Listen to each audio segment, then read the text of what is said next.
પાટીદાર સમાજમાં મોટા મોભી ગણાતા ખોડલધામના ચેરમેન નરેશ પટેલ પર સામાજિક કાર્યકર ગોવિંદ સકપરિયાએ ગંભીર આક્ષેપો કર્યા છે।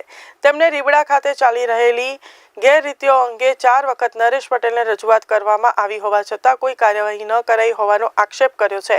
તો ગોવિંદ સકપરિયાએ જણાવ્યું કે રીબડામાં પાટીદાર યુવાનો જ્યારે જમીન સંબંધિત કામો માટે જાય છે ત્યારે 30% માંગણી કરવામાં આવે છે, જે ગંભીર બાબત છે। 4 વખત પાટીદાર યુવાનોની ફરિયાદ છતાં નરેશ પટેલે મૌન સાધ્યું છે।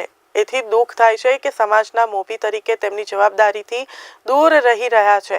ત્યારે તેમણે વધુમાં ઉમેર્યું હતું કે જેણે સમાજ માટે ઊભા રહેવું જોઈએ તે સમાજના નેતા ન બની શકે। આ તો કોઈ કારખાનું ચલાવતું હોય તેવું લાગે છે। ત્યારે સમગ્ર પાટીદાર સમાજમાં નિવેદન બાદ ચર્ચાનો માહોલ સર્જાયો છે। નરેશ પટેલ તરફથી આ અંગે હજુ સુધી કોઈ સત્તાવાર પ્રતિસાદ આપવામાં આવ્યો નથી। આ બહુ ભયંકર દુર્ઘટના બની છે અને આવી બનતી રહે જ્યાં સુધી સમાજના આગેવાનો સાથ નહીં આપે ત્યાં સુધી આ લુખી ટીમ છે ને એ આવું કરતી રહે।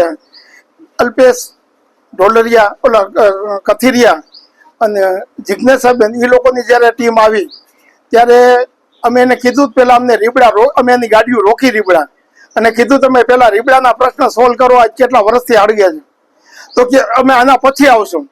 એ પછી આવ્યા નહીં અને સીધા ખોડલધામ વયા ગયા, ત્યાંથી સીધા રવાના થઈ ગયા। એટલે માર્ગદર્શન આખું ખોડલધામનું છે। પટેલને ક્યાંય મદદ નહીં કરવાની ગમે એવી પરિસ્થિતિ હોય તોય। સમાજના એટલા આગેવાન થયા અને માના આશરે બેઠા છે। નીતિ નિયમ તો કંઈક હોવા જોઈએ કે નહીં? ખોડલ માના નામથી જે જ્યારે સમાજે બેહર્યા લેવા પટેલ સમાજે, તો કોઈ લેવા પટેલ સમાજનું એક પૈસાનું કોઈ દી જિંદગીમાં કામ કર્યું? સમાજના મોટા આગેવાન થઈ ગયા, મોટા ઉદ્યોગપતિ છે। અહીં ગામમાં કેટલા માણસો મળતા જાય છે, તો એ બાબતમાં તો એક શબ્દ નથી। એને આવવું જોઈએ રીબડા, જાહેર સભા બોલાવી જોઈએ અને એને અલ્પેશ કથિરિયાને એને રીબડા ગજવવું જોઈએ કે હવે આવું થવું ન જોઈએ। જે લોકોએ કર્યું છે એને જેલના પાછળ ખોઈ દેવા જોઈએ, જિંદગીભરના છૂટેવા। આ છોકરીઓ ઊભી કરે, બીજી ઊભી કરે, અનુના ધંધા જ છે। એટલે સમાજને આગેવાની લેવી જોઈએ અને કથિરિયા અને જિજ્ઞેસાબેન આ બધાને જોવું જોઈએ કે આ સમાજને આ કેવી રીતે નુકસાન કરે છે। આને જમીન વેચી 3 કરોડ ને 11 લાખમાં એ જમીનનો સોદો કેન્સલ કરાવી અને તે પછી આ ડિપ્રેશનમાં આવી ગયો અને એમાં જુદી જુદી છોકરીઓ ઊભી કરે, ડ્રગ્સના વેપાર કરાવે, ન કરવાના બધા ધંધા કરે। એનું ક્રિમિનલ આખા વિશ્વમાં મોટા ક્રિમિનલ માણસ છે। એને એ ખબર પડે કે કોને મારી નખાય તેમાં છૂટી જવાય। આજીવન પોપટભાઈમાં પડી ગઈ તોય છૂટી ગયો।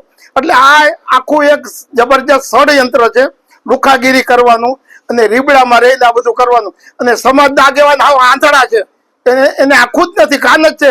એને રીબડાના છોકરા નાના 50 છોકરા મળવા જાય તો આ તમારું થઈ જા, તમારું થઈ જા, એ એનું જ કરે છે, સમાજનું કાંઈ કરતા નથી। એટલે કોણ મળવા ગયું તું, કોને મળવા ગયું તું? બસ નરેશભાઈ ને કારખાને ગયા હતા। નરેશભાઈ કોણ? નરેશભાઈ પટેલ ખોડલધામના પ્રમુખ છે એને। એટલે એને 4 વખત છોકરા મળવા ગયા કે ભાઈ અમને આ ખૂબ હેરાન કરે, અમે જમીન વેચી તો 30% માગે છે, અમને રોડ રસ્તા નથી, અમને કાંઈ નથી। એટલે કે તમે ચિંતા કરો, અમે આવશું તમારું પતાવી દેવું, અમે આવશું તમારું પતાવી દેવું। એ કાંઈ નહીં, ખાલી પતાવી દેવાનું કામ કરે છે। એટલે બહુ દુઃખ થયું, માના શરણે બેહી અને આવા લુખ્ખા માણસો હોય એને મદદ કરે તો એ કરતા સમાજના આગેવાન ન થવાય, આપણું કારખાનું સંભાળાય।